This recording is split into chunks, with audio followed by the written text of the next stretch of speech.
Welcome to Gold Shields. Join NYPD veterans Tom Smith and Dan Murphy.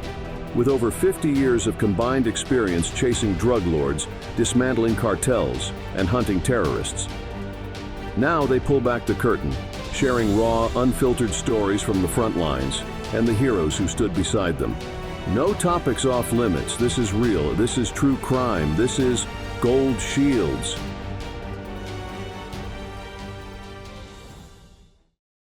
Hey, welcome back to Gold Shields. This is Dan Murphy along with my partner in crime, Tom Smith. How are you today, my brother from another mother? I'm doing great, man. You know, one of these other episodes that we have that blows our mind and it's going to chill a lot of people. This is one of those. Yep, we are excited for our guest. I just, in a few minutes now, we've just been talking to him. I realized I could probably sit with this guy for 12 hours and talk and hear his story. Very inspirational and very powerful and very real on what can happen in this work that we chose for a living, right? Yeah, you know what? You just summed up pretty much the intro of this hero. He's gonna shake his head at me, but too bad. He is. Warrior. You know, Mario Oliveira experienced something that every one of us dread, have nightmares about, fear, all that in one split second. You know, we take this job with the understanding of what could happen.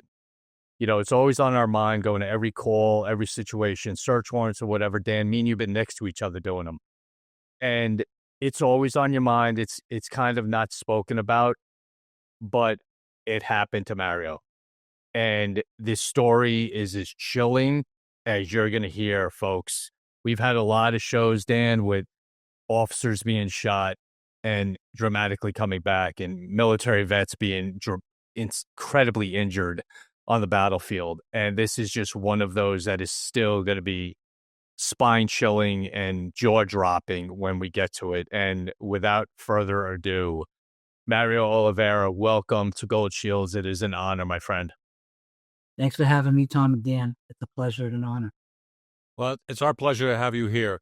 Now, I think rather than go into the whole background of how you became a cop, sometimes we like the backstory on people.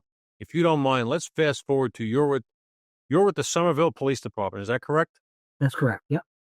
And you did 17 years there. Take us to November 2nd, 2010, if you don't mind. Absolutely. So around that time, I was assigned to the ATF in Boston as a task force officer. I had been very successful as a detective on the street, creating informants, making some great cases. Drugs, guns, you name it, I was out there. Went into the ATF. My first year in the ATF in Boston, I got over 200 guns off the streets of greater Boston area with the use of my informant. Yeah, it's a lot of guns. That's a lot of guns, man. For those who don't know, that's a lot of guns for a cop to pull off the street. Yep, in 1 year. Wow. In 1 year. That's how busy I was. So right around that time in October, have you guys ever heard of the Gun Control Act of 1968? I'm surprised. In 1968, the federal government passed a law that requires FFLs, gun stores, to report multiple sales to the local ATF office. So the law says anyone who buys more than 2 firearms in a span of 5 business days, those purchases are submitted to the ATF. So we know who's buying multiple guns. And it's our job, part of our funding, that's how we get our money from the Congress, is we go out and we do audits. Like we'll get this report that this individual bought 5 guns, let's say last week. I come out to your house, Dan, and say, hey, Mr. Murphy, you know, my understanding is you bought 5 guns from ABCD gun store last week. And I sit down and chat, and of course, I'm going to ask some random questions. You know, are you employed? Show me your gun license or your permit to carry. I'm going to ask you to show me your guns to make sure that they're stored properly, etc. You get the right safety mechanisms in place and whatnot. And once you pass all that, which most people do, I just write a report. Yeah, met with Mr. Murphy, gainfully employed, nice man, married, 3 kids. He just loves guns. And the Second Amendment says we can carry, right? As long as you go through the right process. So that's how the ATF gets some of its funding, is by filing these reports, documenting it, and forwarding it to Congress to show that we're doing our due diligence out on the street. and keeping people whole, you know? So I got one of these reports in October. And the odd thing was the purchaser was a 21-year-old kid from my city who I knew had a criminal history. And I saw that he bought 10 guns in a week. So right away, the antennas went up. And I said, holy shit, how is this kid buying fucking guns? I know this kid. So I did some digging, and through my investigation, I learned that this kid found a loophole through the gun laws. And what he did was he had met a kid on Facebook. Facebook had just started back then in 2008 when it really became popular. And his name was Matt Christa, the kid that was the target of this investigation who shot me. He made friends with some kid on Facebook in New Hampshire. Subsequently went up to New Hampshire, met with them for coffee or lunch or whatever the hell they did.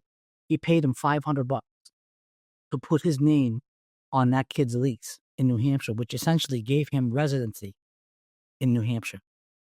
And the gun laws are less stringent in New Hampshire than they are in Mass. That's why they're called a live free or die state. So it's not so strict up there. Up there, all you got to do is walk into a gun store, show that you're a New Hampshire resident with a license. You can buy guns. Here in Mass, you got to go through this rigorous process and file for this, and the chief of police of the local jurisdiction has to look at your application, review it, approve it, yada yada. It's a pain in the ass, but it has to be done. So in this case, this kid went up to New Hampshire, met with this guy that he met on Facebook, paid him $500. The kid, I call him a kid, he was young, he was probably like 28 himself. He accepted his $500 gladly, put Matt's name on his lease. So it gave him residency. With the copy of that fictitious lease that he had, Matt Christa went into the RMV on October 8th and got a driver's license. Now he holds 2 licenses. He has an active Massachusetts driver's license because he lives in Somerville with his mother. And now he's got a newly acquired New Hampshire driver's license. So I see this and I'm like, okay, all right, we're getting somewhere. I got him on something. It's a bullshit charge, but I got him on something. And I get a new partner at the time. He was a retired lieutenant in the fire department, also an Army veteran, did some time in Iraq or Afghanistan, one of those countries, and he saw some action. And he was a little messed up with PTSD. Great guy, great cop. He had just graduated the ATF Academy. He was assigned to Boston and was assigned to work with me. So I was training him. So I fill Brian in on the specifics of this case and where I'm at. And I'm like, this kid, it's a straw purchasing case. I know it. This kid's no good.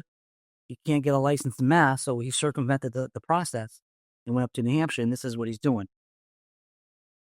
Well, I used the ruse. I told Brian, I go, listen, you probably don't know what a ruse is, but it's the only time in law enforcement that we can lie to people if I can get away with it. And it's perfectly legal. So, of course, I used that technique and told the kid that I learned that he was stabbed at a house party in the shoulder. He was involved in a scuffle of some sort. Someone stabbed him, non-life-threatening injury. He refused medical. So I found that report when I was doing some digging on him. And I called him up. I said, hey, Matt Christa, this is Detective Oliveira. Luckily, he didn't know who I was or remember me. And I said, hey, we made an arrest tonight at the station. And the guy that we could sit in the cell just gave us some information on that incident that you were involved in at the party in Perry Street. Oh, yeah? I said, yeah, he gave us the name of the kid that stabbed you. I'd like to show you a photo array to see if you pick the guy out of a lineup. I'll go lock him up for you. And he's like, really? You'll do that for me? I'm like, of course. For the fucking police. That's my job. He's like, when do you want me to come in? I said, how about tomorrow, 4 p.m.? Okay, see you then. I'm like, great. Hung up the phone. I looked at Brian. I said, that is how you pull off a successful ruse. So the next day, Brian and I are waiting at the front door. I know this kid drives a red 2-door Honda Accord Sport coupe. And if you've ever seen our police station, it's an old, rundown MBTA bus station that was converted to a. So we have a little driveway that has a little incline up to the front driveway or parking lot where you can fit about 15 to 20 cars. It's generally only open to the public and for the chief who's lazy. all us peasants have to park under that. So the parking lot's pretty much empty. So there's plenty of parking spots available. Brian and I are just shitting the shit at the front door. I see the front end of his car pull up. Our suspect, he pulls up at the entrance of the parking lot, but doesn't pull in. He doesn't go up the driveway to our parking. Instead, he stops, pauses for 2 or 3 seconds. I can see it's a male occupant. I can't see his face that great, but I'm assuming it's our guy. And for whatever reason, he stopped, paused for a couple seconds, and then kept going. And I looked at Brian. I'm like, the fuck? What's he doing? Why didn't he just pull in? He circled the block, came back a second time, paused in the same spot, hesitated. He turned his wheel for a little bit, like he was going to pull up the driveway towards us, then straightened out the wheel and kept going again. Now I'm like, what the fuck is this kid doing? What is he fucking doing? That made me bolt out the door. Me and Brian went down the stairs out to the sidewalk, and I'm looking, and I can see him taking a right on Rossmore Street, which is the next street over. I could see his brake lights come on. And I look at Brian, I'm like, what is this fucking kid doing? Playing games? He's like fucking casing the joint. So a few minutes later, he comes walking around the corner. He popped his car around the corner, not in the front parking lot. Why? So of course, he comes walking up to me. Brian wants to kill him. And I'm like, just relax. This is my PD, my case. Let me I'm taking the lead. So he comes walking over to me. I just pull up my hand, shook his hand, introduced myself, and I pulled him close to me. And I whispered in his ear, and I said, listen, there's a lot of fucking rats in this city. Anybody ask you why you were here? You were here to get a copy of an action report. Got it? He's like, yeah, thanks. I said, listen, I don't want you to get jammed up. You're here to see me for an accident report. Anybody ask? That's what I'm telling them. Why did I do that? Obviously, you guys know. To win his trust. Trust right out of the gate. So, of course, he walks in on his own. Friendly conversation. We go into the detective bureau. I take him into an interview room where I have a manila folder like this, filled with white copy paper that I procured, like that were from the copy machine. So I had a stack, and I had a stapler as a paperweight on it right in front of him. So immediately he's looking at this folder, and he's looking at me, and Brian and I start some small talk with him, and I say to him, Matt, you have a license? I got to make a copy of your ID so I can put it in this case file. So if we go to court, if you pick out the right guy, the DA is going to want to know that I showed the right photo of the right victim. And he goes into his wallet, and he pulls out his newly acquired New Hampshire driver's license. So I look at it, and I'm like, what's your address, Matt? He looked at me and Brian, and he didn't know what to say. I said, you don't know your address? He's like, no. I said, you just moved up to New Hampshire. You don't know your new address? He's like, no, I get confused up there. I'm not used to the country life and shit. And I'm like, give me a bullshit letter. I'm like, listen, come on, buddy. You don't know where you fucking live? And he couldn't tell us. So I said to him, I've seen you in Somerville a lot, and I see you driving around all the time. I know you have a Mass license. Do you have that with you? He's like, yeah, I do. He goes back in his wallet, and he gives me his Mass license. Now I'm thinking, what a fucking idiot this kid is. I mean, he gave it up that easy. So that's when I knew I had him. So I took his Mass license. I excused myself, went out to the copy machine, photocopied both licenses. I come back, and Brian's talking to him, and now he keeps looking at this manila folder because he's getting antsy now. And I said, Brian, I think it's time we tell this young man why he's really here. And Brian's like, all right, why don't you do the honors? I said, Matt, you're here because we know you bought a bunch of guns. We want to see them. This is Special Agent Higgins. And I'm a ATF task force officer. We know you bought a bunch of guns, and I told him where he bought them. And we want to go take a ride and go see these guns. You have them, right? And when I said that, he just slumped in his chair, turned white as a ghost, and tears started flowing from his eye. And I said, what's the matter? You don't have the guns? He's like, gone. What do you mean they're gone? He says, they're gone. I don't have the guns. Brian said to him, did they just get up and walk away? I doubt it. He's like, no, I sold them. And I said, I sold them to who? He said, Castlegate. If you guys do a little research, Castlegate is a well-known gang, a vicious gang here in the Boston area that's responsible for thousands of unsolved murders and shootings in the Boston area. Back in 2010, and feel free to Google, go back and see, the city of Boston had over 1,000 unsolved murders and shootings that they could keep up with, most of which were at the hands of this gang and members that are in that gang. So I knew this, and when he said, I'm selling them to Castlegate gang members, I was like, fireworks going off in my head. I'm like, oh shit. Now I know what he's doing. So we have small talk. I have an itemized list of all the guns that you bought. I have the dates, times, serial numbers, everything in front of me. I said, Matt, let's go over this list. I wanna ask you some questions. And we went through every item. All right, you bought this Kel-Tec 9 shit gun. You bought it for $400. Who'd you sell it to? And he kept saying, I sold all my guns to this kid named Dreddy. Black kid with dreadlocks. He was like a Haitian kid. He ran the gang. And he told us that he talked in code. He called guns puppies, and he called ammunition food. So the kid would call him up, yo, I need 2 puppies and 2 boxes of food. 9s or 40s or whatever caliber. So what this kid would do, Matt, he would go to the ATM, use his own money. He would draw money, cash, go up to the gun store, buy the guns cash with his own money, go to his house. He would use a Dremel, and he would obliterate the serial number on the gun, and then meet these cats in Boston and sell the guns for $1,800 on the street. He made a $1,400 profit each gun. It made $14,000 in a week. His first week in business. Pretty lucrative, isn't it? And you wonder why these kids get in these scams and these, you know what I mean, in these schemes. They're making fucking serious money. $14,000 he told me he made in a week. So we went through the whole list, right? And we went to gun number 9. He told us about the first 8. The 9th gun, it was I think it was like a Sig 40. He tells us he didn't sell that. And then the second was a 9mm. I forget the model and make. And he told us he didn't sell that one either. So I said, well, if we didn't sell them, where are they? And he looked at me and Brian, and he kind of like smirked.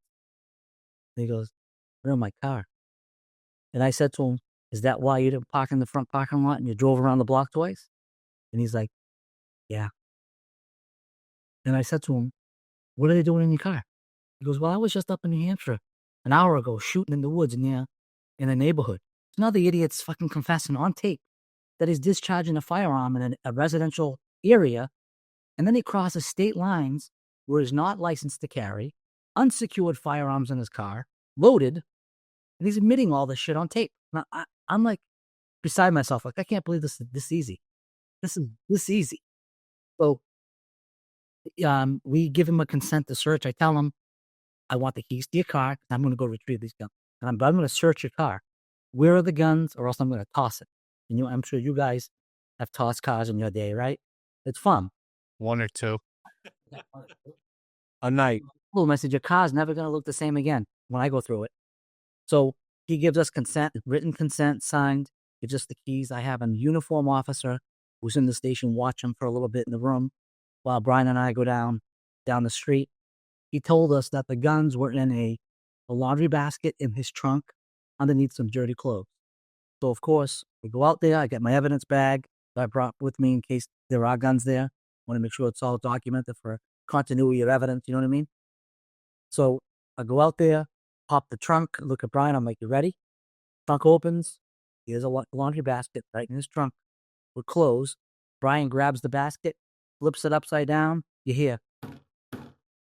We move some of the clothes away. 2 guns. Rack them. Rounds in the chamber. Both of them. They were hot. Ready to rock and roll. Of course, we unload the guns, drop the mags, put it all in the evidence bag, do some documentation. And I called Mike Crowley, who was an AUSA, supervisory AUSA, right? The U.S. Attorney's Office. Told him what I had. I had done a lot of cases with him in the past. And I wanted to flip. I knew right away because he was so easy to give out information. I could flip this kid. That my process was I want to get into this gang. I want the big fish, not this idiot. I want the big play. So I got authority from the U.S. Attorney's Office to flip this kid. So we go back into the station, tell Matt, hey, thanks for being honest and telling us where these guns are. We got them, but you're going to keep a lot of fucking trouble. You're looking at 40 plus years in federal prison for what you just admitted to and what we just found in your car. And crying, I can't believe I did this. I fucked up my whole life. I'm kind of feeling bad, to be honest with you. I really was. I'm like, single parent home. Mother, father with divorce. He lives with his mom. I'm like, this kid's life is over. He ain't getting out until he's ready to collect AARP. He's done. You know, that's what I'm thinking. I'm like, he's fucking done. 21 years old. He could be my little brother, you know? So I told him, I said, listen, I want to help you. I want you to straighten your fucking life. You made some really bad mistakes, man. You're giving guns to the wrong kids. And they are kids. And they're killing people. And they're going to come back to you because you're the one that bought the guns. It's all documented. You can be accessory before the fact on a murder. That's what they're doing, is they're murdering people out there. And I think it kind of like sunk in with them. And I said, listen, here's the opportunity I'm going to give you. I'm going to give you a chance to work with me and Brian as a cooperating source. And we're going to keep you out of jail. And then when I'm done with this case and I wrap up the leadership of this gang, we're going to put you in the witness protection program, get you the hell out of Dodge and start your life over. We have a deal. He balked at it for a few minutes and then he came around and said, all right, I'll do it. I'll do it. So signed some more paperwork. I told him, you're going to come here tomorrow. We're going to do our first reverse. You guys ever hear of a reverse? That's what we call it. Yeah. What we do in the ATF. Well, we're going to give them guns, but our guns have no firing pins in them. Legitimate gun that we get out of the vault. We remove the firing pin, give it to the CI or whoever, the cooperating source, and they'll sell it to the bad guy and then we converge and do a takedown. So that's what we had planned for the next day. The next day, I went home that night. I gave him a hug, sent him on his way. Next day, I'm there at the station with 50 guys from my job, from the ATF, did a whole ops plan. My chief, deputy chiefs were there, head of the ATF was there. We did this big takedown, ready to rock and roll. 12 o'clock, I'm looking at the door, waiting for this kid. I go up to the lobby. He's nowhere to be found. 12:30 comes around. My boss is like, where's your guy? I get on my phone. I call him, right to voicemail. No bueno. I'm thinking, oh shit, his fucking phone's off. He never showed up. He blew me off. I had a change of heart. I called him up a bunch of times. Never got through to him. That night, I had a fake Facebook account back then that I would use as an investigative tool. Now I'm a heavyset black girl. My name was Tasty Treaty Morrison on Facebook. Yeah, and I would friend request a lot of targets that I would investigate. And I friend requested him when I opened this investigation. He accepted me. I went onto his page, his Facebook page. So I was curious, where was this kid that he couldn't make it? You know, did he go to an event? Was he out? You'll never believe what I saw on his fucking Facebook. He wrote on his Facebook page that night, fuck the ATF, fuck the son of a police. I'm going to do me and do me strong. I remember I took the picture with my phone of my screen and I sent a text to Brian. And I wrote WTF, question mark, question mark, question mark. What is wrong with him? Brian writes back, dead in capital letters, DEAD, exclamation point, exclamation point, exclamation point. I'm like, this kid, here I am, extending an olive branch to him, keeping him out of prison, and he fucks us.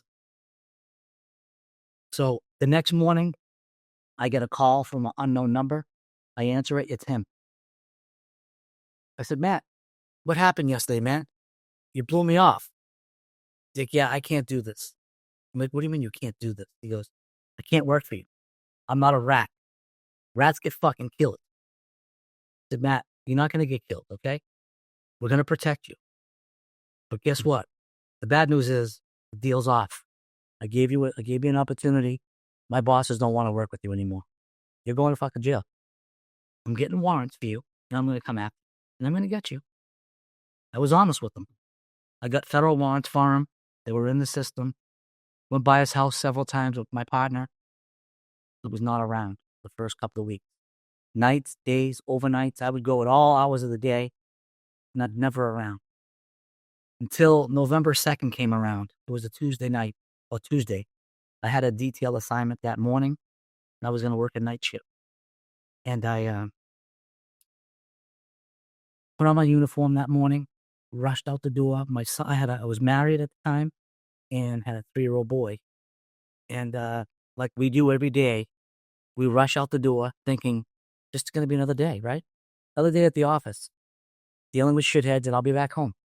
Never even gave my wife and kid a kiss goodbye. Grabbed my bag with my change of clothes that I was going to wear at night. I wore jeans and what you guys are wearing, and hooded sweatshirt or whatever when we were plain clothes, Bolted out the door, went to my detail. It started at 7 a.m. I got out early, went to the gym, ran the treadmill for a little bit, showered, changed, and I was on shift. My partner from the ATF comes walking through the door. He's like, hey, what are we doing? I had another Dominican kid from the projects in my city that I was going to sign up as an informant. So we had plans on meeting him around 6. When I called him, I was told that he was delayed at work. So he couldn't meet us at 6. He was going to meet us around 9. We had intention of having an early night, Brian and I. We were going to sign this kid up, have a quick dinner, and bolt. Right? Because no one knows what the hell we are. We just do our own thing. So when we got word that this potential new CI was going to be busy, Brian's like, what do you want to do? I'm like, we got a couple hours to kill. Want to drive around and harass people? He's like, let's go by Shithead's house, see if he's home. I'm like, you think he's going to be home? He's like, it's worth a shot. I'm like, all right, I got the warrant in my bag.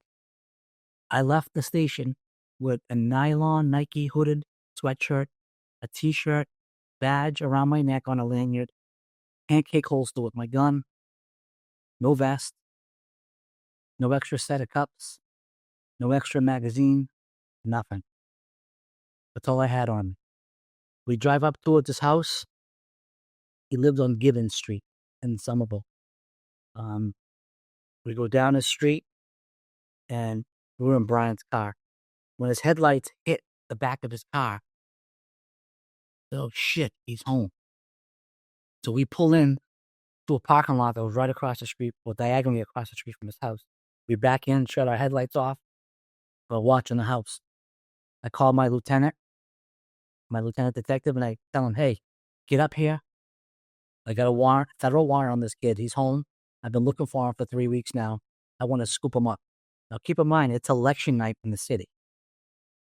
At 6 o'clock, everybody's getting out of work. I'm sure like it is in New York. People are going right to the voting polls to vote, get their vote in before the polls close, or they're going after dinner or whatever. But there's a lot of pedestrian traffic and motor vehicle traffic around that time. I'm cognizant of this, of course, because our city is very condensed and it's over 100,000 people that live in 4 square miles. That's how busy it is. The houses are all right on top of one another. So I have this in the forefront of my mind. Like, I don't want a foot pursuit or a shootout in a busy neighborhood because in the voting place right around the corner, innocent people are going to get killed. So I wanted to get this thing done and done quick, fast and easy. So the plan that we came up with was I was going to be across the street in the bushes. Brian was going to come out with no headlights and come up the one-way street and do what we call bumper locking. Just go up bumper to bumper, prevent him from putting into drive and leave. I had Ernie Nadile, who was another detective, up the street. So in case shithead put it in reverse and try to screw the other way, he was going to box him in. So we had him kind of boxed in that lower quadrant of that street. My lieutenant and my sergeant were going to be on foot as my backup. So as soon as we came up with this plan and we agreed upon it, I looked at his house and I could see the porch light come on his front porch. And I saw him at the front door. He was wearing a puffy black Parker with the backpack slung over his shoulder, and he was waving to somebody in the house. I later found out it was his mom. And I can see him. I remember grabbing my radio, and I alerted my guys. Guys, our target's coming out. Get ready. My radio back in my pocket, take my badge out of my sweatshirt, put it outside in my outer garment, and so it's visibly seen. And I get my gun out, and I'm sneaking towards the entrance of the parking lot where I'm going to make my run at him. He came out of his house much faster than I ever anticipated. He made it into his car. I was still on the fucking sidewalk across the street. Because my plan was when he came out and he went to the door, he turned his back to me. I was going to come up from behind, sucker punch him on the back of the head, get him to the ground. It's over. Lights out, right? He never saw it coming. So, but like I said, he made it to the car much faster than I could ever imagine. So he makes it to his car, shuts the door, starts his car up. Now I'm making a beeline across the street. It's dark out, 6:30 at night in November. So it's dark at 4 p.m. because we had turned back the clock at that time. Brian is in motion as well. And I get on the radio again, move in, that's our target. Again, radio in the back pocket, gun out. I open the car door, I grab him by the throat, pin his head back against the headrest of his seat, and I got my gun in his temple. And I'm yelling at him, get out of the fucking car, you're under arrest. Get out of the fucking car, you're under arrest. He doesn't know what hit him, because when I opened the car door, Brian hit him simultaneously with his car. So he's looking at me, he's looking ahead of him. He didn't know what to do. He panicked. So I grab him by the throat. He gets my arm, my wrist. He's trying to get me off of his throat. I have the pit bull grab. I got him by the Adam's apple, and I'm squeezing the shit out of it. Adrenaline, and I'm jamming my gun in the side of his head, giving him commands. Get out of the fucking car. Get out of the fucking car. And he lifts his ass up and straightens his legs. So it made it real difficult for me to rip him out of the car. And we're kind of fighting in this car. I'm halfway in the car, okay? And he's swearing at me at the top of his lungs. Fucking shoot me. Fucking shoot me. And right at that moment, I remember I looked at my gun. My slide was halfway back because I kept jamming it in the side of his head. And the slide was halfway back. And I paused for a minute. I remember looking, and I'm like, shit. My gun goes off. And this kid's unarmed. I'm going to fucking jail, not him. And I remember I eased my gun off of his temple. And right at that moment, still holding on to his neck, my sergeant's running up the sidewalk screaming my name. Mario, Mario, Mario. And remember, I looked over the roof of the car to see what he wanted. When I looked back down, I just saw flashes. 6 rapid rounds, all in my chest and stomach. I remember I fell out of the car, and I yelled, I've been hit. I've been hit. I fell on my ass, and I heard immediate gunfire. Pop, pop, pop, pop, pop, pop, pop. It sounded like a machine gun.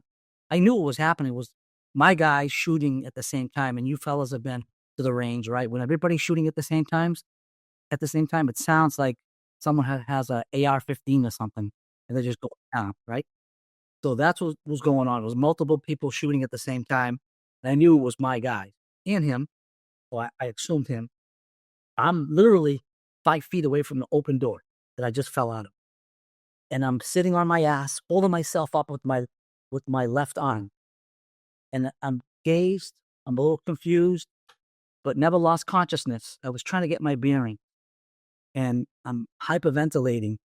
And I could hear just again, pop, pop, pop, pop, pop, pop, pop, pop, pop, pop. And my guy's yelling, he's moving, he's ducking, get him. And they're just popping off around. And I was telling myself, like, get the fuck out of here. I remember trying to lift my leg over my other leg to crawl out of there, but it felt like my fucking legs, like there was an elephant sitting on them. I was dead weight. And I just couldn't move. And everything was in slow motion. But it was all echoing. It was all echoing on my head. I later found out it was bullets flying over my fucking head. By my ear, fucking nearly missed me. And right at that moment, I felt someone grab me by the collar of my shirt and lift me up off the ground. When I looked up, it was Brian Higgins, my ATF partner. He was positioned in the back of the car, right? He saw that I was in a precarious position because when my guys opened fire, I was in the middle of crossfire. Here I am, picture a parked car. I'm sitting outside the driver's door that's open, that I opened and fell out of after being shot. I have a cop in the front of the car shooting at the front windshield. I have a cop on the sidewalk shooting through the passenger window at me, and an ATF agent shooting through the back windshield of this car. So I'm getting shot at three different directions by my own guys. After already taking 6 rounds. 62 rounds, mind you. 62 rounds were shot during this firefight. So Brian grabbed me by my collar on my shirt, and he's firing into the car. Everything was in slow motion. I remember seeing every single shell case ejecting out of this gun, slow motion. To this day, I could see it. I saw every single shell case.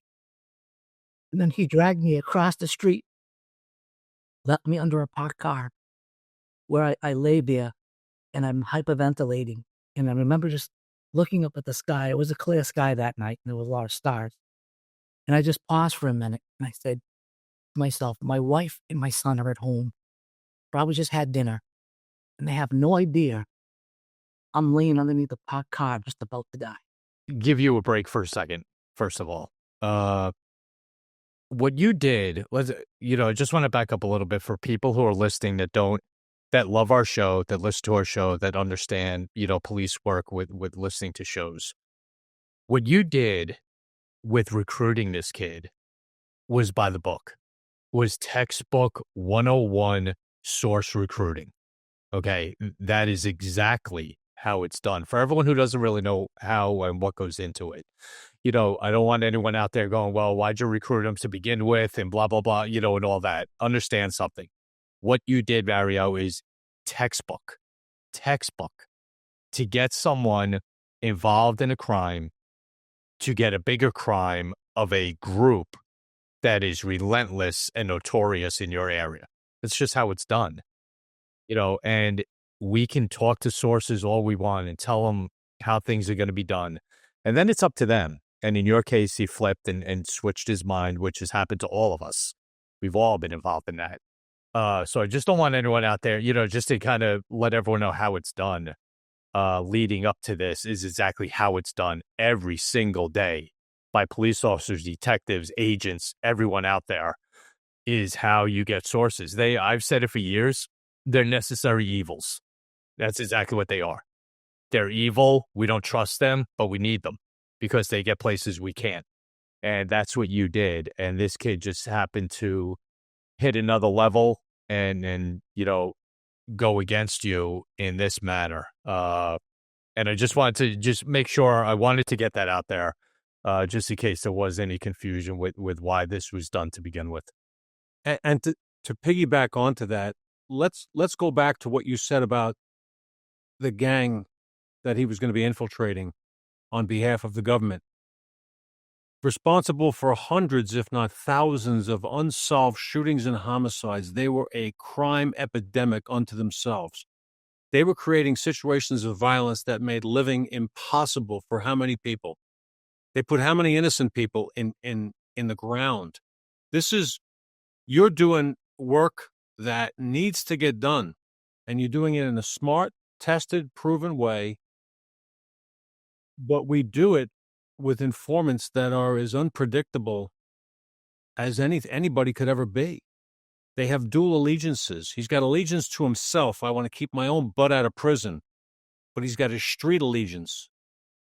And when he's sitting in the room with you, he's thinking to himself, all right, okay, I'll do this. Or maybe he's thinking to himself, I'll just tell him I'll do it so I can get the heck out of here. But in any event, he goes home, and whatever notion he had of being a team player for Team USA went out the window. And now you got to hunt them. Those of us that have done this kind of work with informants, we've been there. So I know exactly how you felt. You get pissed because you're offering this kid a chance at his life back, and he's telling you up yours. So now you're pissed. Not only is he a kid that's got so much, you had so much leverage on him that it's a no-brainer. And in the federal system, and we've all worked in the federal system, when you have that much leverage on somebody, they're cooperating. They're not going to Leavenworth for 40 years. They're going to go out and they want to live their life. So this kid, stupid on top of stupid on top of stupid, was this kid. Sometimes you hope for a sharp guy, but you'll take anybody that you have the leverage on that can get you what you need to do. Face it, we use them. They use us, but we use them, boy. And we do it for a higher cause, right? Have you ever wished you could go back in time and see the events that shape the true crime cases that fascinate you? With newspapers.com, it's like having a time machine to the past.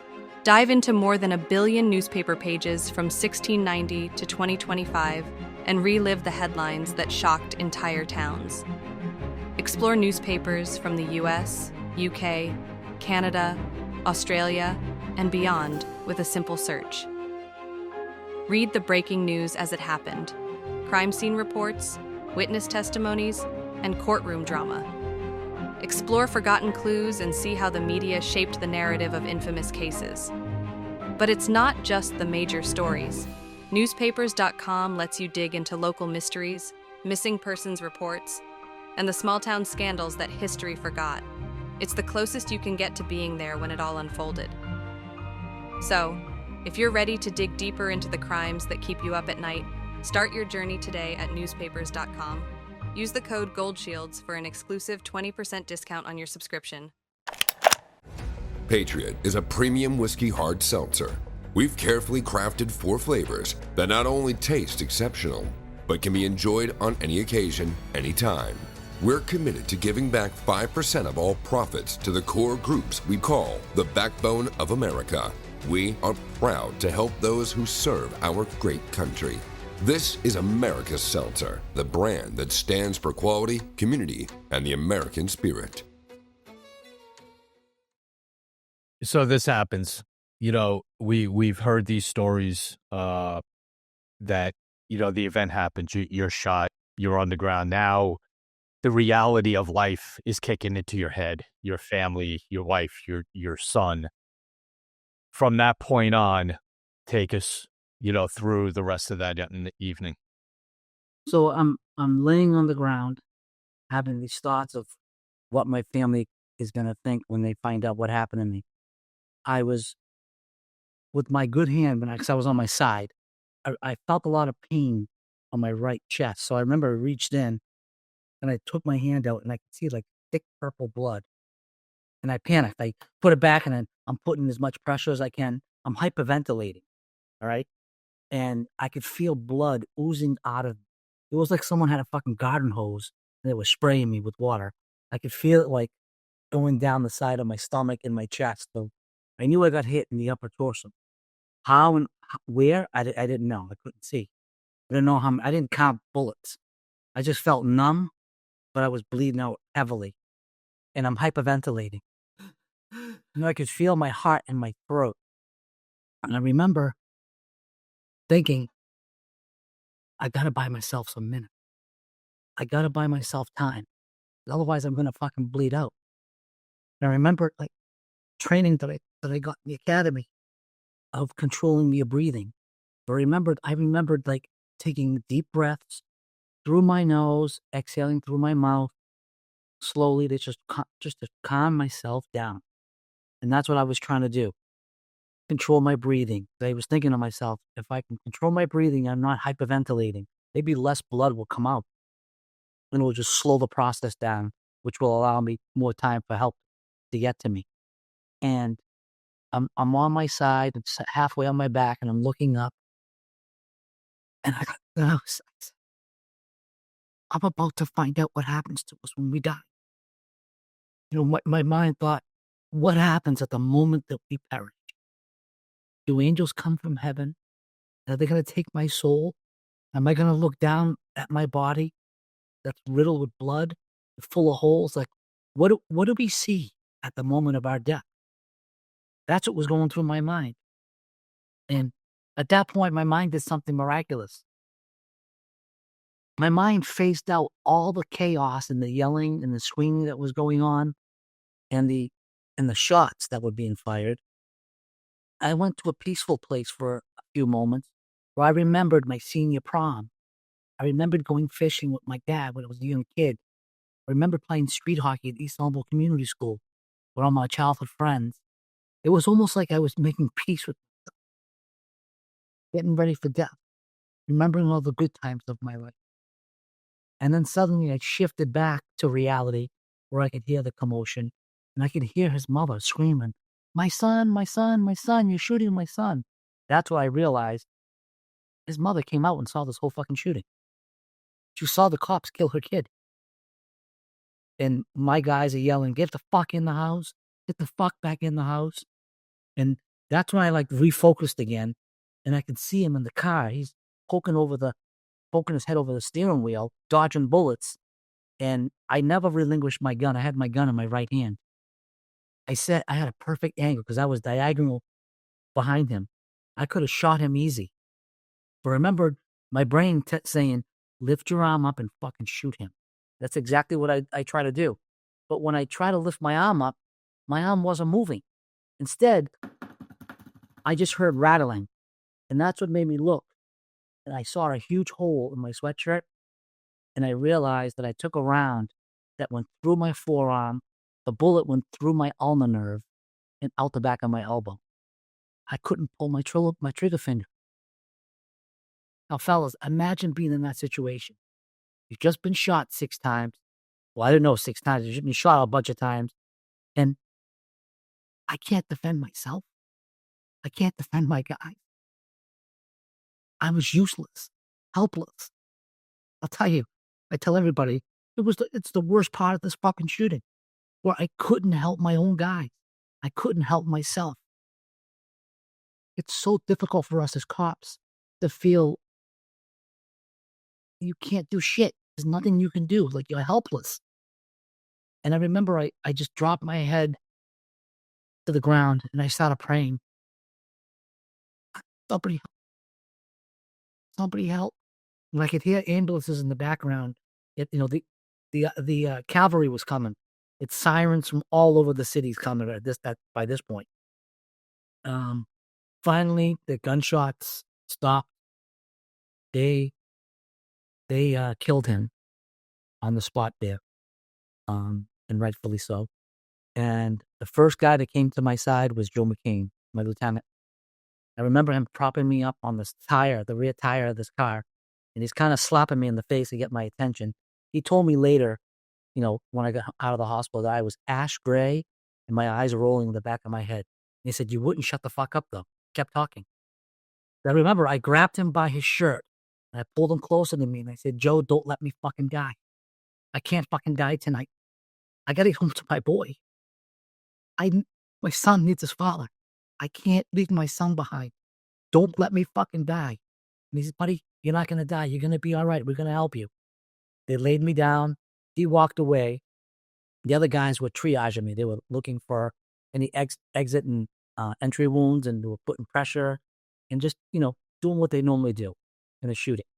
And all I could hear from these guys are, "I got a hole here. I got a hole there. I got a hole." And I'm like, then I say to myself, shut the fuck up. How many holes do I have in me? Jesus Christ. It was scaring the shit out of me. Finally, the paramedics arrived on scene. It seemed like it was an eternity. Paramedics showed up. They came to my side. They lifted me up and put me on a gurney. And as they were whisking me over to the back of the ambulance, I heard my deputy chief, who had just arrived on scene. Picture this. I heard my deputy say to one of the paramedics, "How's my guy?" And I heard the paramedic say, "I don't think he's going to make the trip." Imagine hearing that.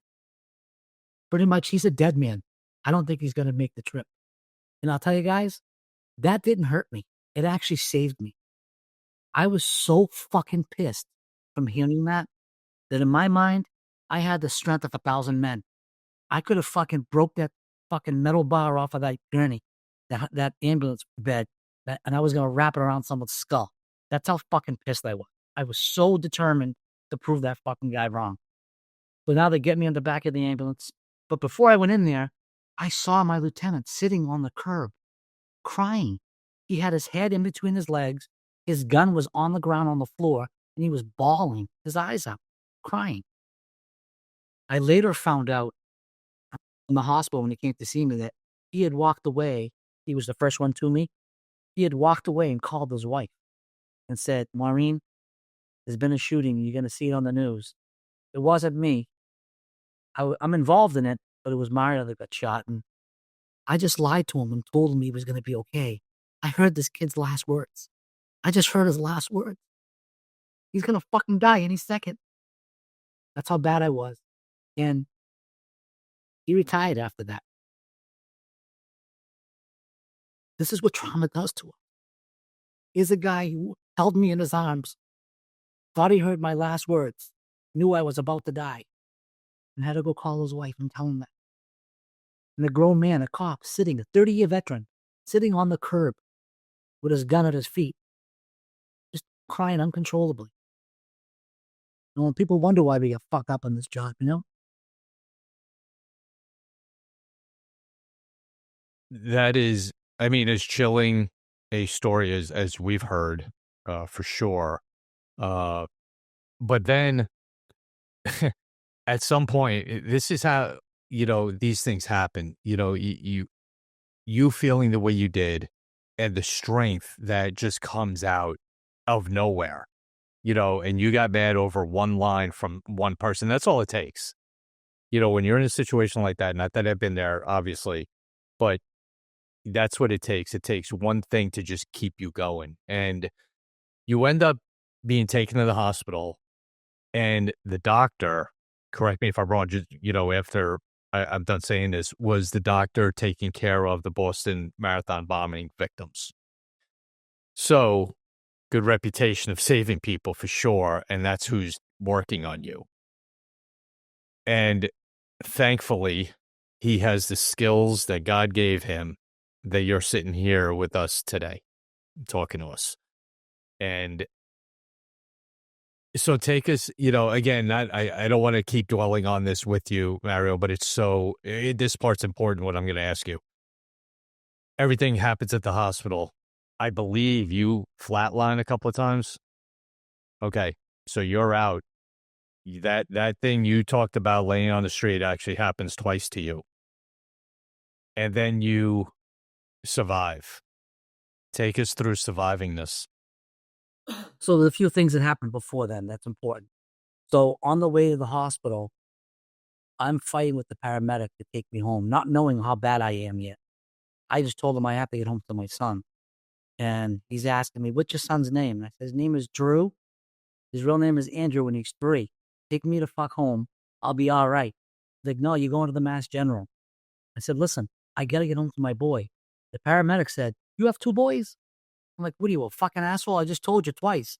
And I have one son. His name is Drew. He's 3. What the fuck? I was pissed. And I was giving him an attitude, So I make it to Mass General Hospital. They wheel me into the trauma bay area. I'm laying on this gurney. There's a row of doctors and nurses on this side of my bed and a row of doctors and nurses on this side. And they're feverishly working on me. I can't see what they're doing because I'm proned out completely, flat on my back. But I can see their faces. I'm watching them attentively. And I can see nervousness. I can hear the nerves in their voices. They're panicking.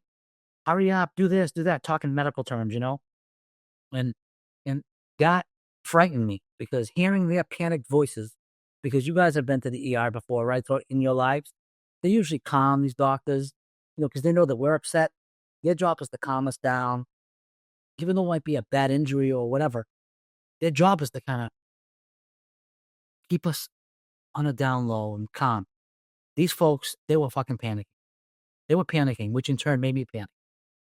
And right at that moment, I remember feeling so tired. My eyes were so heavy from staying awake and fighting to stay alive all this time. I said to myself, close your eyes, get some rest, just regroup. And that's exactly what I did. Closed my eyes for maybe a minute, if that. And when I opened my eyes back up again, those people weren't working on me anymore. There was no one working on me. I still heard them in the room nearby. And of course, so I stopped panicking and I'm looking around, flat on my back, trying to kind of scan the room a little bit. And I saw a silhouette of a person over to my left. And I kind of looked again and I honed in on it. and it was an older nurse. And I described this nurse as short, stocky. She had big round circular glasses, and her hair was pulled back in a tight bun. She was dressed in white, like a white nurse's, what do you call those, scrubs. And she was walking over to me. She came really, really close, came right over my face. And with one hand, she ripped the back of my head up gently. It was massaging my forehead. She kept saying to me, "You're going to be okay. You're going to be okay. Don't worry. You're going to be okay." And I looked in her eyes and I said, "Please put a blanket on me. I'm cold." I never saw her blanket, and I never saw her leave my side. But I felt instant warmth when she touched me. My body just became warm. And then moments later, they were rushing me out of that trauma bay area, and I could hear my surgeon screaming, "Hold the elevator, floor 3, OR 26, floor 3, OR 26. Brought me into the elevator. He's barking orders at his team. "You fire up the X-ray machine, you get me O negative blood, I need 5 pints," whatever the hell he said. He was just giving command. They wheel me into the operating room. It's much quieter up there. The lights are much, much brighter, and it's fucking colder. It's like a morgue. So I'm lying there on this gurney, hearing the clanging of all these tools that they're going to use to operate on me. And again, I'm looking around, just trying to find out where the hell I am. And out of the corner of my eye to my left again, I see that same silhouette of a nurse. I look over and I kind of like zoom in on her, and it's the same older lady from downstairs. She can be walking over to me again. It's in my face, lifts my head up again slightly with one hand and massages my forehead with the other. She's telling me, "You're going to be okay. You're going to be okay." And I said to her, "Just let me die. I'm tired. I can't fight anymore. Tell my family I love them. Tell my son I fought hard to stay alive." She said, "No, no, no. You're not going to die tonight. Tonight's not your time. You're not going to die." And everything went black at that moment. I woke up in the ICU about a day and a half later. I had a feeding tube up my nose that went into my stomach. My arm was up on a sling. And when I came to and I could speak, my wife was in the room and my parents. And I remember my first words were, "Am I alive?" And they said, "Yeah, you're alive." And I said, "How many times did I get shot?" And my wife was like, I think they said 6 the last time that they counted. "And you died 3 times." And I'm like, "What?" So the nurses heard me speak to my family. They went and got Dr. King. He comes through the curtains and he squeezes my foot real hard. And he goes, "Can you feel that?" I said, "Yeah, I'm not paralyzed." He said, "No, you, my friend, are the luckiest SOB I've ever met in my life. I've never seen anybody get shot up the way that you did and survive." I'm like, "Where did I get shot?" Because I looked down, I had like staples all the way down, from where I could see in my little Johnny. I'm actually going to bring something up because I want to show you guys. And he said where I got shot. He's like, "I don't know how the hell you did it." He goes, "One of the times that you died on me 3 times, one of the times that you died, I actually cut your diaphragm. I reached in with my own hand. And I massaged your heart back to life." Can you fellas see that? Wow. That's me on the operating table, dead. See my nipples and my stomach. That's how bad. Oh, gosh. So to those listening to the show who are not watching it on YouTube or Rumble that don't have the benefit of the video, Mario just showed a picture from the operating table of his insides, basically exposed during the surgery. Wow. That's all I can say. So, he told me that I died 3 times. This is where he told me he's a colonel in the army. He's been deployed 18 different times to different parts of the country or the world, I should say. And he's used this technique on the battlefield where soldiers have been struck by bullets and near death or died, and they cut your diaphragm and they reach in with their own hand and they massage your heart back to life. He used that successfully before on an airborne ranger. and he did it to me. And that's what ended up saving me. So, of course, my family and I are thanking him. We're all crying. He comes over and gives me a hug. I'm crying, hugging him, thanking him. And I tell him, I said, Doc, there was a nurse here with me that night that helped me. Can you go get her for me? I want to meet this woman. I want to introduce her to my family, and I want to thank her. She comforted. And he said it. Where did you see this woman? He said, I saw her downstairs in the trauma area. You guys wheeled me out of there. You were pulling the bed, yelling, hold the elevator, floor 3, OR 26. She was in the elevator with us when you were barking orders, and I repeated verbatim everything he said in that elevator. And when I said that to him, he turned white, and he did the timeout sign. He looked at my parents, and he goes, timeout. How do you know all? And I said, I was 2 feet away from you on the bed. He said, no, my friend, you were dead. You were gone for almost 5 minutes. No blood pressure, no pulse, no nothing.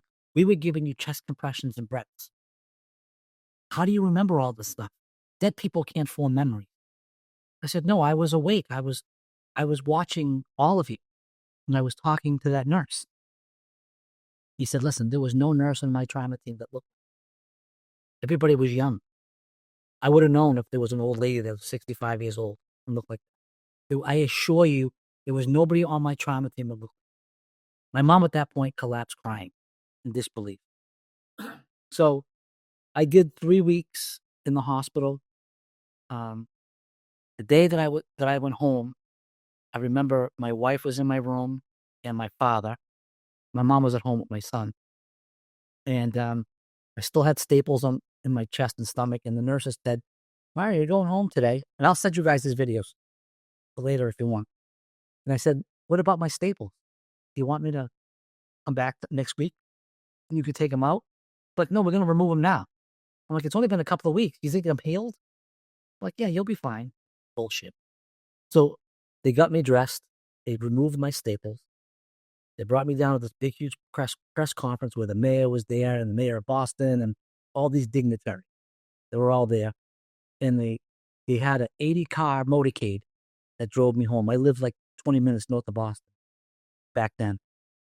And we went through all the different counties and towns. And I'll tell you guys, I was never so proud going through those intersections and seeing those cops from different towns getting out, saluting me at intersections and letting our motorcade go through. I felt so proud of being a cop. That's when the thin blue line really shows that we stick together as brothers and sisters, right? You know what? We may fight amongst each other. We may disagree. We may have varying degrees of beliefs on many, many things. But when one of us goes down and really needs help, the average cop in this country would drive through a brick wall to get there to help them. And then afterwards would do just about anything in his power to make sure that he does what he can do for that person. And I'm glad that was the response that you got. I'm glad that was the ride home that you experienced, because that's the true heart of what the men and women of law enforcement feel for each other when the chips are down, when one of us is down, right? Absolutely. Absolutely. And I'll never forget it. I'll never, ever forget it as long as I live. So proud. That's this family, and the thing is, Dan, just repeating what you said, no one gets it except us.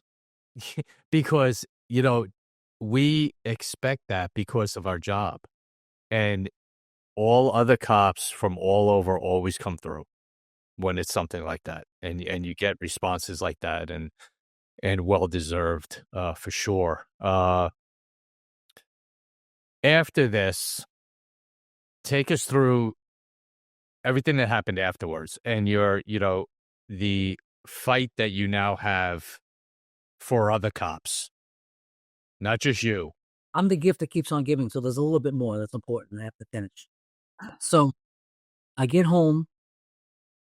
My son's at the front door. I haven't seen him in 3 weeks now, right? He's little. He's only 3 years old. Not really allowed to come to the hospital, not in my condition. I don't want him to see me, with a feeding tube up my nose and shit. So I get out of the car. I'm at the cruiser. I have a cane to help me walk. And I can walking up my walkway and I'm seeing him jumping up and down behind the storm door. Daddy, daddy, daddy. I open the door, reach in, give him a big hug. I'm crying. My mom comes out of the kitchen, closes the front door. When I stood up, I felt wet under my sweatshirt. I remember I reached in with my hand. I pulled my hand out full of blood. They lifted my sweatshirt and my shirt up. My stomach had come undone and my guts were hanging out. Oh, They had to lay me down in my front foyer, pack me with towels. Cops are calling the ambulance again. And I got to get rushed back to the hospital. I wasn't home for 5 minutes, not even 2 minutes. Rushed back to the hospital where they had to re-stitch me up. The doctors left 2 gaping open wounds open. And I asked why. He said that the wounds are so deep that we have to pack them. We're going to have a nurse come every day, clean your wounds out, and pack them. And I said, pack them with what? He said, it looks like wet toilet paper, but it has a chemical. And what it does is it makes the flesh come together. Otherwise, your skin can heal, but people will be able to poke their fingers in your body. I'm like, I don't want that fucking happening. Tell them to bring packing. So, of course, the next day, a nurse comes to my house. She cleans my wounds. She goes into a medical bag and realizes that she's out of the gauze that she needs to kind of cover this wound. So she asked my wife, Christy, that's my wife's name, do you have a CVS nearby? And my wife said, yeah, there's one up the street. What do you need? She goes, I need 3x5 or whatever the hell dimension was, gauze. My wife says, oh, I have to get something there. I'll go get it. Just write it down on a piece of paper. I'll go get it for you. So she does. She leaves. 20 minutes later, she's back. The nurse tapes me up. To see you tomorrow, Mario. Everything looks good. No infections. Wounds clean. I covered it up. But the packing in there, everything's good. She leaves. I'm laying there on the couch watching TV. Now, I'm never home, right? Because I was always in uniform doing a detail or out of uniform and playing clubs. I was never home. I was a worker, right? So I'm first time I'm getting acclimated to daytime TV, so so I'm just scrolling for the channels, just trying to find something fucking interesting. And I heard sniffling coming through the kitchen, like someone was crying. So I lowered the volume on the remote, and I could hear my wife crying. And I called her into the room. I'm like, Chris, come in here. She sat down next to me, and I said, what's the matter? Are you crying? She's like, no. Face is all red, tears from her eyes. I'm like, no, women they always fucking lie. So I'm like, what's wrong? I said, I'm home now. I'm gonna be okay.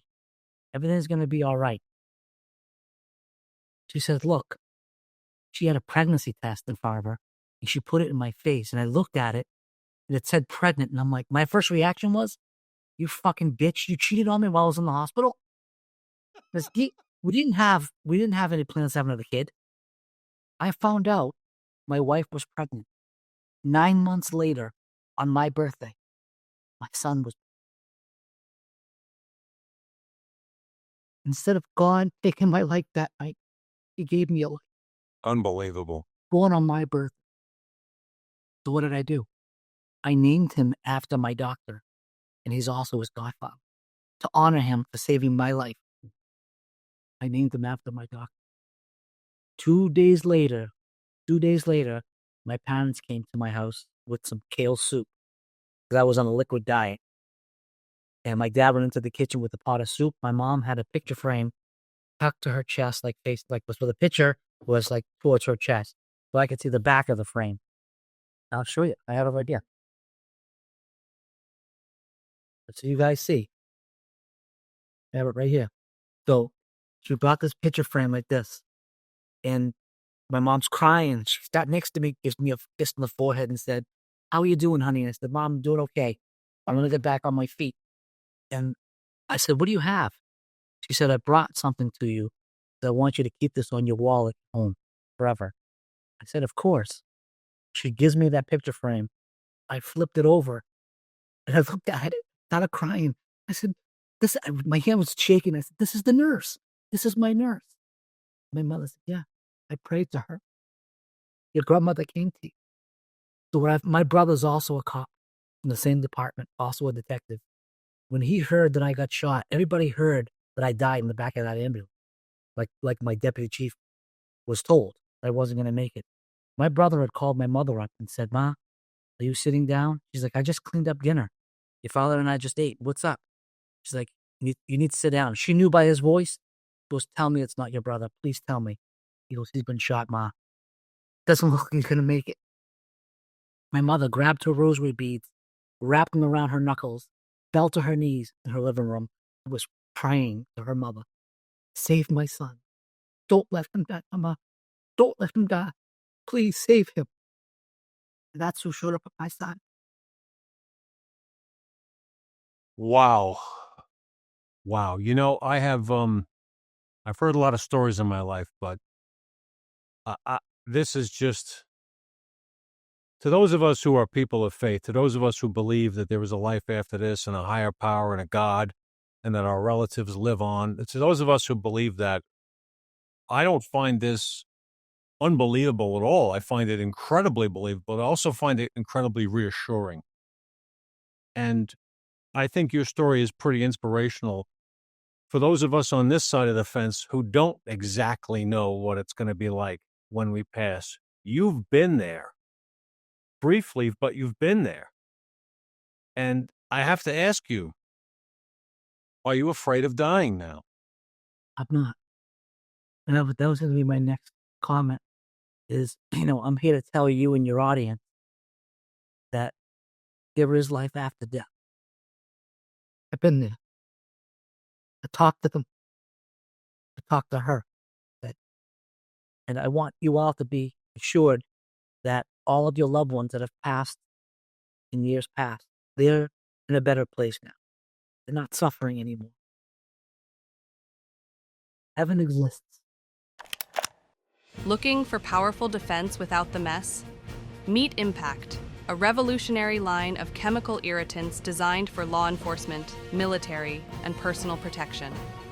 With no blowback, no cross-contamination, and easy cleanup, Carry Impact delivers unmatched stopping power without the hassle. Whether you're in the field or on the street, safety should never be compromised. Protect yourself with the next generation of defense. Carry Impact, stopping power redefined. When it comes to the safety of law enforcement, first responders, and military personnel, every moment counts, especially in the dark. Streamlight provides the reliable, high-performance lighting solutions that these heroes trust in the most dangerous situations, whether it's a car stop, navigating dark alleyways, or exploring abandoned buildings. With Streamlight by their side, our heroes can tackle challenges with confidence, knowing they have the power of advanced lighting technology to guide them. From the first responders on the front lines to the law enforcement officers ensuring our safety, Streamlight is there to make every mission a little easier and much safer. Join us in supporting those who protect us. Visit Streamlight.com to discover how you can be part of the team keeping our heroes safe. Because when they shine, we all shine. I'm sorry, I got chills, and I'm trying to think of something as a podcaster.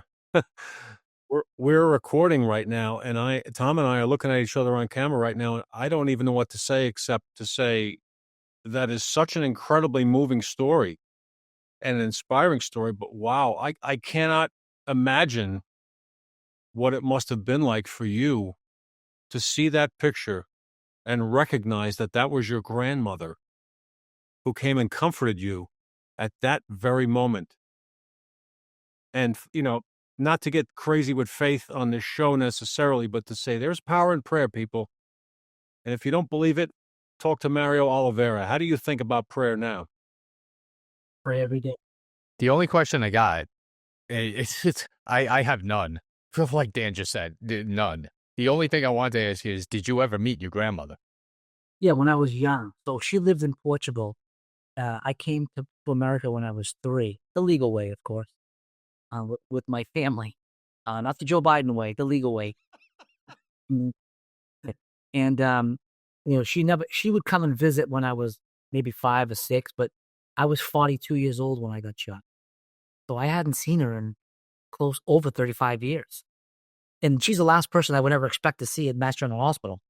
You know, she wasn't a nurse when she was alive.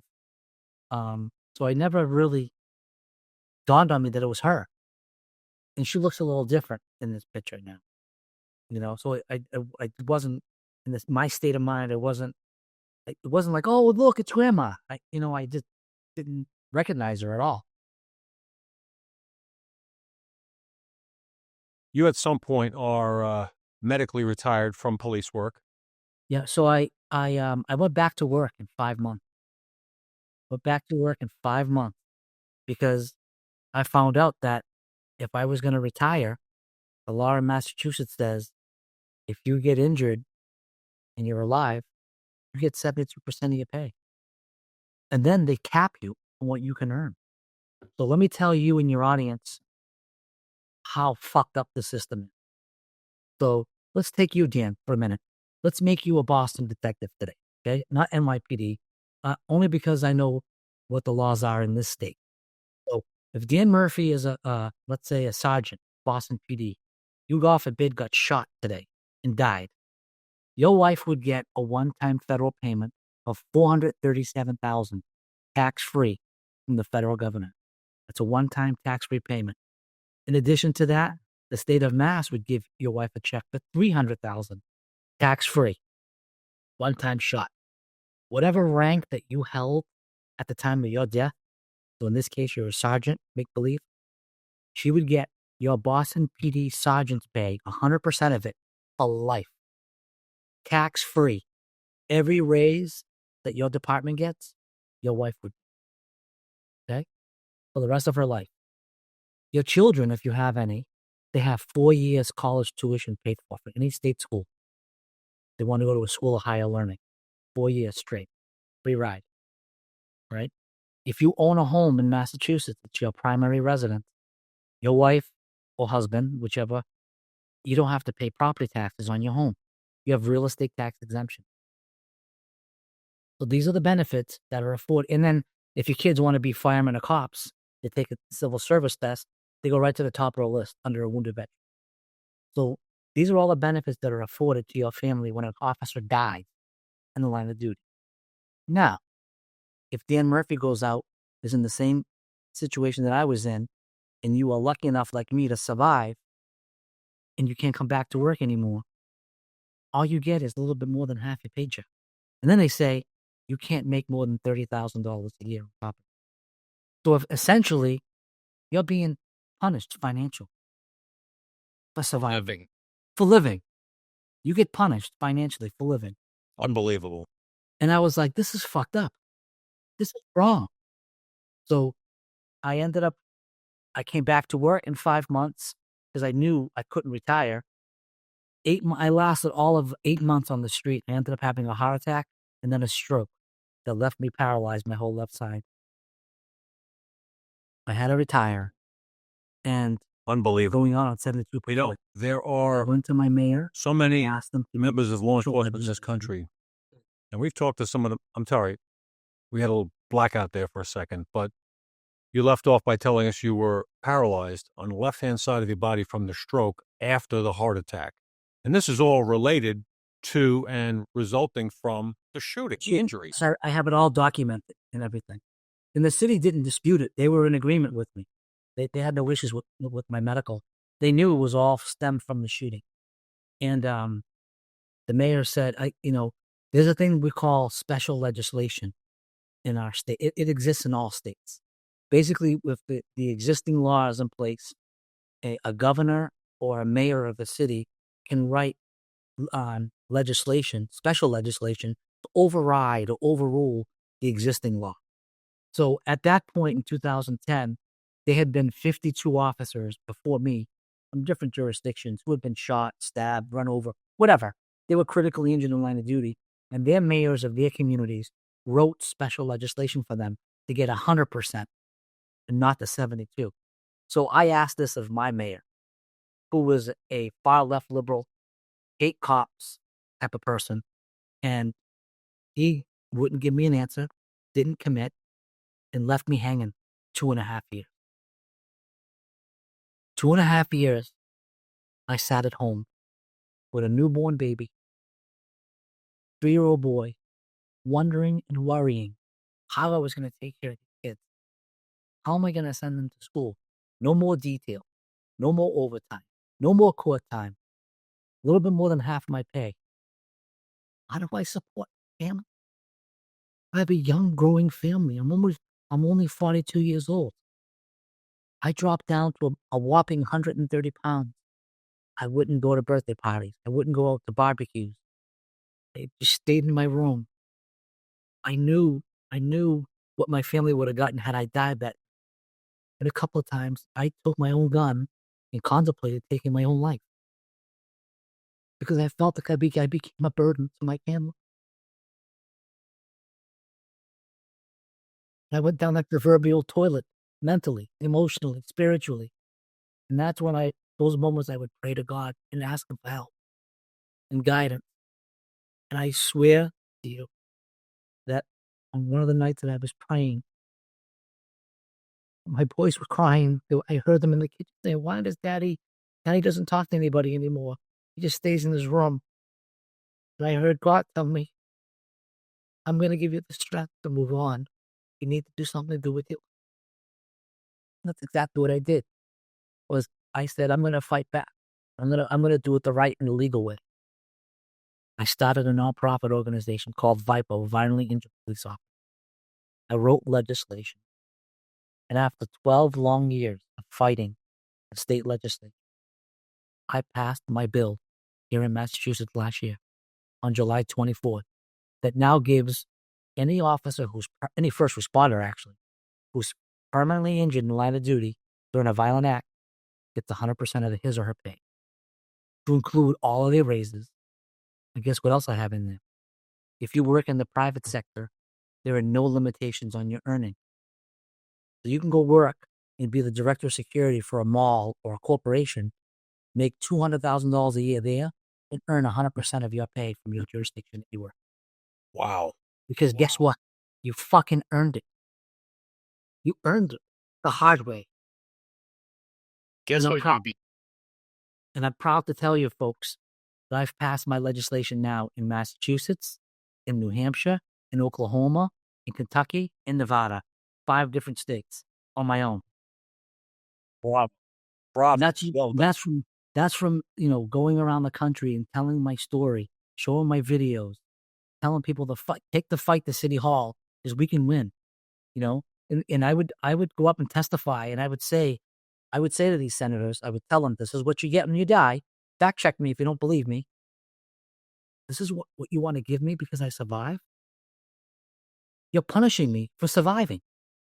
Tell me how that's fucking right." And I would say, "Stand up and tell me I'm wrong." And I would just what you became, Mario, was other first responders and other cops' guardian angel. That's what you just became. You had one, and that's what you became in life, not afterwards, in life.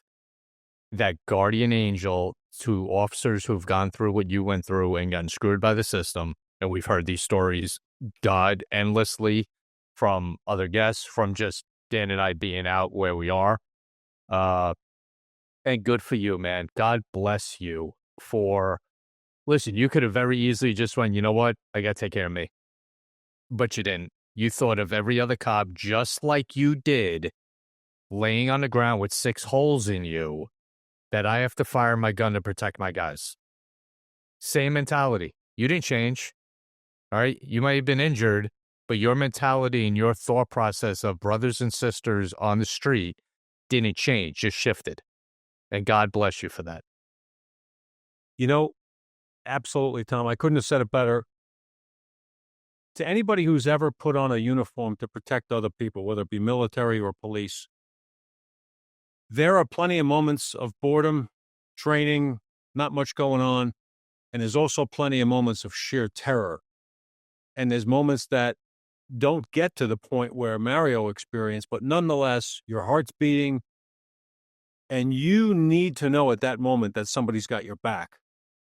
And you're happy to have your partners on the street that have your back. But then after a critical incident happens, and the newspaper articles stop coming about your event, and the parties and the honors and all that stuff all die down, and it's you at home. And I've known people, Tom and I have known people we work with, critically injured, retired, or had to fight to get their disability retirement, fight to get that 3/4, not even the full 100% pay, for years, and be denied as though they were malingerers, shot multiple times, doing their job. You have taken a step. I can't tell you how proud I am to now know you, and I hope to break bread with you at one day, but wow. What you're doing is so important for that young cop that's going to work at midnight tonight in anywhere USA and stop that suspicious car. Or get that call for the domestic that seems routine, but that becomes life-changing. We've been there. You've been there. You think it's a routine arrest, and your whole world changes. That's the nature of police work, and that's why people like you are necessary. When you go through these experiences, not just learn from it and hold on to it for yourself, or not cover up, as Tom said, and give up, but get back up on your feet and get in the fight. And that's why the good Lord saved you, and you know it, right? And you're doing this plan. That's right. You say it more than I do. There's other plans in life, and he had one for you. You weren't dying that night, man. No. You weren't dying that night for a number of reasons. But one of the reasons was he needed someone down here to take care of all the other cops around here. That's right. And he also put you, if I can be just off this topic for a second, he put you in Mass General at the moment that Dr. King happened to be there, who you, I can tell, have developed a close relationship with, the man who saved your life medically, who God worked through that night and saved your life. Tell us about your relationship with Dr. King. Well, I was just with him Saturday night. He was honored for being a community member through a Catholic school, high school. Dr. King also, you guys know Big Papi. You guys are baseball fans. So Big Papi from the Red Sox was also saved by him. Dr. King also saved the numerous victims of the Boston Marathon bombing. He actually ran the marathon in 2013 and then ran all the way to the hospital when he heard the bombs go off to save people's lives. So he's a remarkable human being himself. And not to mention that he's a hero in the military, deployed 18 different times, seen countless hours of action, saving, our boys and girls, in our forces, bringing them back from the dead. I mean, he's an angel. He's the angel of valor, is what I call him. Well, other than us, because we discussed this already, but there are many, many of our listeners and viewers and followers and all that who are going to listen to this and simply say, when's the movie coming out? So when's the movie coming out? So right now we have a screenplay done. Big Papi is actually in the movie. It's a cameo for him. But we're in the phase where we're looking for investors because it's going to be a, what do they call it? We're going to fund it ourselves. We're not going to go through independent film. So we're looking for investors. I promise those who may be interested, this is going to be a blockbuster film. The screenplay is done so beautifully. I'm happy to share it with you guys afterwards. You can read it yourself. It is phenomenal. I'd be honored. It's phenomenal. It's a story of redemption, inspiration, spirituality, and true grit on the street for a cop. People are never going to see it coming because it starts out with my career, some real cases that I work undercover, infiltrated gangs with CIs, and then takes a whole twist like my story did with you folks. And people are going to be like, holy shit, unbelievable. And then another twist at the end of redemption, coming back from the depths of darkness. All to blow my brains out and die. And coming back and fighting. And fighting for the underdog and winning on the end. I can't wait to read the screenplay. If you're willing to share it with us, I would love to read it. Absolutely. So I have a book that was an Amazon bestseller. It's called Gun Runner. You can buy it on Amazon. Yep. There it is, Gunrunner. Gun Runner, the Mario Oliveira story. It's done quite well. And that's when I was approached by some movie producers who said, this has to be a film. It's too good of a story not to be shown in theaters and streaming devices. So right now we're in a phase where we're raising money. I have a website. People can make a donation to it if they want to. It's called agunrunnerfilm.com. www.agunrunnerfilm.com. You can go in. There's testimonials of officers from around the country that I've helped get 100%. There's some clips, like a sizzle reel of the movie, like a trailer, if you will. It doesn't have the actors that are going to be in it yet, because we haven't hired them yet. But that's what we need the funding for. You got two here. I mean, come on. We're from New York. I won't wear a Yankee hat. I swear, I won't. Correct. Well, yeah. So if anybody out there has any friends that are well-to-do or have invested in a film, please reach out to me. Tom and Dan can give you my phone number, my email, and I'm happy to send them any literature and information on the film. There's a good return. Whoever invests will make some money. Promise. Well, we will certainly do our share to let, via our various channels and platforms that we're blessed enough to have, let everybody know that this is not just a worthwhile investment, but it's a story that needs to be told. And to be a part of it would be an honor. But wow, I can't even begin to start. Tom and I are like dumbstruck right now, except to say your story is so inspirational and so compelling, and you are such an incredibly good storyteller that I can't wait till the movie is being made and comes out, because you're right. This is going to be a blockbuster because you can't beat the elements of this story. Everything is in it that is so fascinating, and the message is so compelling. People need to hear you can overcome things. But here's the thing that gets me, and I've said this before, and I noticed it in my career many times, and 9/11 was a big wake-up call to that. Ladies and gentlemen, when you're living your life, you wake up in the morning and you have your plan for the day. And you think you know how it's going to end. We all think we know how our day is going to roll out because we have one day after another. I'm going to be here. I got to be at my kid's baseball game. I'll have dinner. I'll go to bed by 10. We all think we know our day. But Mario, you lived out an example of, especially in law enforcement and military and other places, how you can go to work or wake up one morning and think it's just another day. And all of a sudden, your whole world, your family's whole world, everything changes because of the decisions of one person. And initially, it seems like the worst thing that could ever have happened to you and your family. But ultimately, it turns out to be that you become a blessing for others. I tell people, in a blink of an eye, life can change. Yes, sir. Be good to people. Be good to yourself. Don't sweat the small stuff. You never know when it's going to be your turn.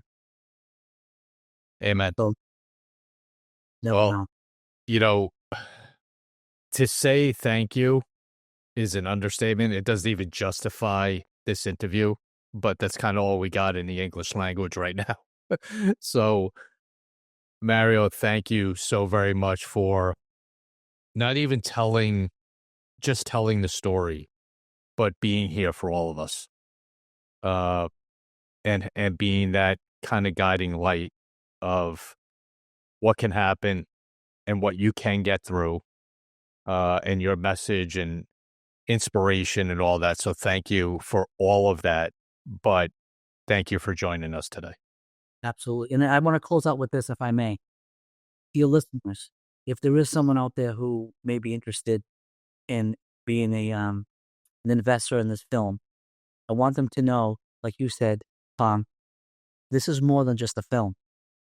It's the start of a movement, a nationwide movement that's going to right a wrong that's existed for many, many years. And it's hard enough for these police departments to retain and recruit officers now. what better way give these officers or let them know that there's benefits to them. God forbid they ever fall prey to what happened to me. There's some protections there for them now. That's gonna better the chances of recruiting and retaining good officers in these communities to keep because they're the guardians of our communities, right? That's what keeps anarchy at bay. So whoever gets involved in this project, you'll be part of a national movement, a movement of good. That's what I want to leave behind for my kids. A legacy of good that do right with your life and help others. Pay it forward. You are already doing that, and we wish you nothing but the best. We want to be alongside with you on this ride. You just made friends with two guys that don't let go. We're like gum on your shoe. We're going to be around. We want to help you with anything we can. The Violently Injured Police Officers Organization is something that needs to be looked into, and if you can give to it to help it, do it. Legislation is needed all over the country. Mario, you're working tirelessly. You're traveling. You're going places, and if you get a chance to let us know your schedule of appearances, let us know. We'll blow it out there. We want people to know, because to hear this story is life-changing. I am different now than I was an hour and a half ago before we started taping. I can tell you that. I have a greater appreciation for not just you as a person, but for your mission. And your mission is real. It's real. And it reminds me of people I worked with who are currently, their lives were altered horrifically at work. Thank you, Mario, for your inspirational story. Thank you for your being so honest about what it's like at that moment when you are clinically dead. And you now don't fear death because you know, beyond the shadow of a doubt, you've been there. Your family, your loved ones will greet you. They will make that whole situation a different experience. Don't fear it, right? I mean, don't be afraid of what lies for you next. That's a heck of a message too. Thank you for sharing that. But wow. I mean, I don't even know how to sum this up, except like Tom said, thank you. Can't wait to meet you in person.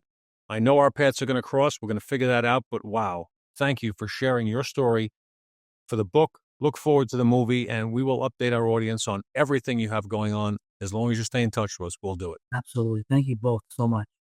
It was an honor to It's our pleasure. Our honor. Well, at the end of the show,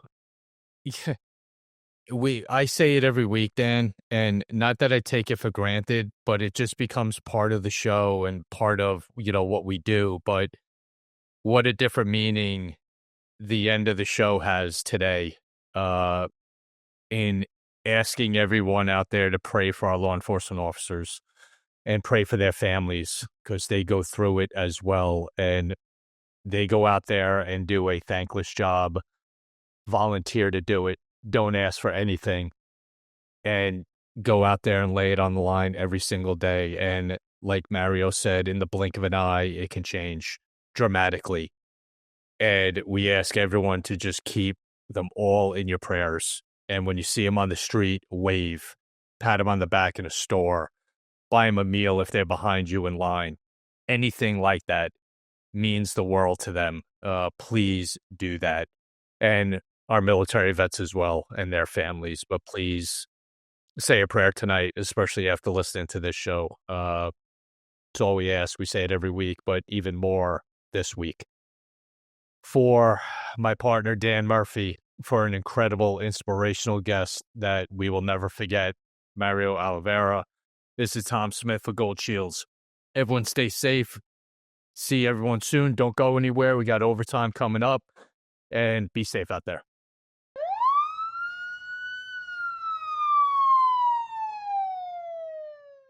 The only word that comes to mind, right, Tom, here at Overtime right now, after talking and listening to Mario Oliveira's story, is what?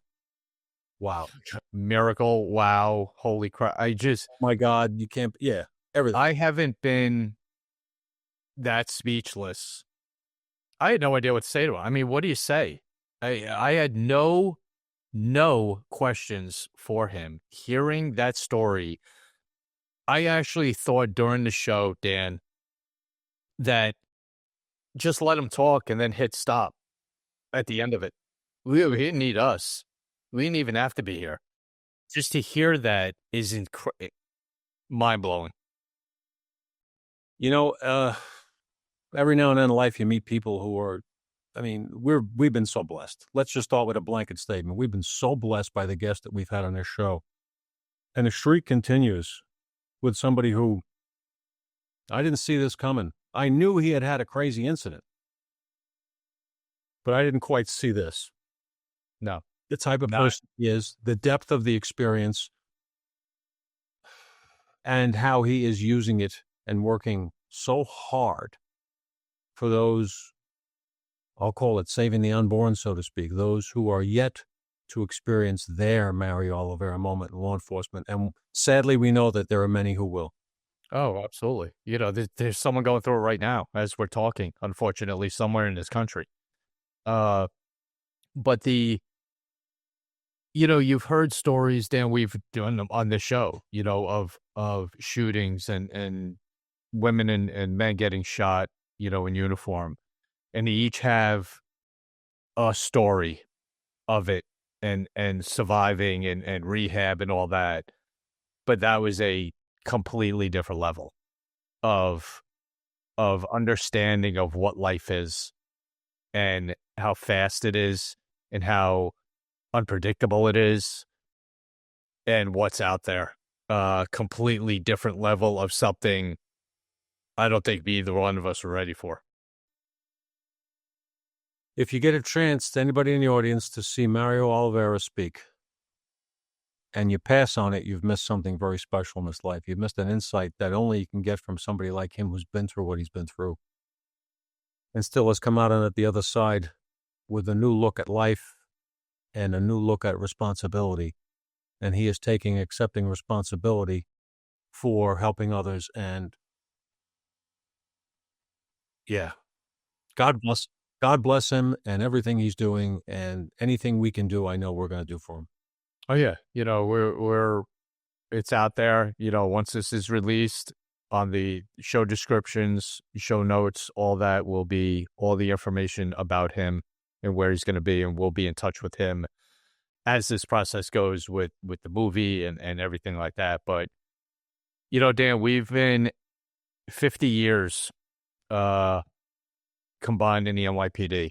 We've been through our own stuff. We've been at scenes, unfortunately, that cops have been killed, at hospitals when they've died. But hearing it from someone who went through it himself is speechless. It's just it's a different kind of interview. You're not kidding. To the audience, I hope you enjoyed this story. I hope this is the kind of thing that Tom and I had no idea we would be lucky enough to find a person like him to be on our show. When we first started the show, we really didn't 100% understand all the parameters of what it would be. We thought we did, but today we took a step in a direction with this guest. An intense story, a human story that is sadly not unique, but told by somebody who is such a good communicator of every element of it, and clearly still emotionally deeply touched by what happened to him, traumatized as anybody would be, but also inspired.